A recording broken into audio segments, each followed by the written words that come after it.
And I think it is an appropriate moment to also explain what we have done concerning, because we are talking about zero balance billing, to talk about what we are planning to do to strengthen PhilHealth.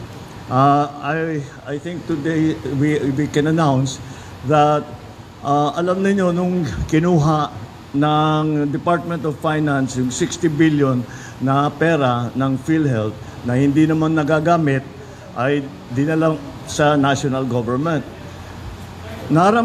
Kahit anong paliwanag na ibigay namin, kahit na anong pakita natin na dumadami ang serbisyo na kinocover ng PhilHealth, may pangamba pa rin yung tao na baka mabawasan yung mga services. Dinagdagan na natin. Pero siyempre, hindi mo maiwasan yan dahil ibang usapan ito. You were talking about life and death issues here for people. So you cannot blame them na may pangamba sila na baka sa pagkuha ng 60 billion na dinala nga sa national government, ay baka mabawasan ang services.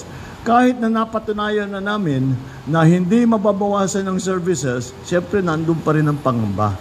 So I'm happy to be able to announce, dahil sa ating mga ginagawa, siguro alam naman ninyo lahat, yung mga savings natin na bago, na galing sa iba't ibang departamento, but mainly from Department of Public Works and Highways, yung 60 billion na yan, ibabalik na natin sa PhilHealth para hindi lamang para sa pangamba ng tao, kung hindi dahil gagamitin na natin, nagkaroon na tayo ng savings, gagamitin na natin yan para palawakin pa ang serbisyo ng PhilHealth. Kaya yan po ang aming patuloy na iginagawa para parang ating mga kababayan ay maramdaman naman nila na ang pamahalaan, ang DOH, lahat mga health workers, ginagawa lahat upang yung kanilang kalusugan at ang kanilang mga anak, lalong-lalo na dito, ay naaalagaan, naaalalayan. And that's what we are trying to do. And so, that is why nung nagkaroon na ng savings, ay sabi ko siguro ang unang para sa akin, dahil hindi ko talaga makalimutan ang payo sa akin.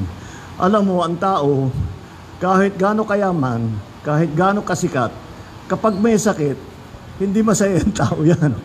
And that is why healthcare is the most important service that the government can give.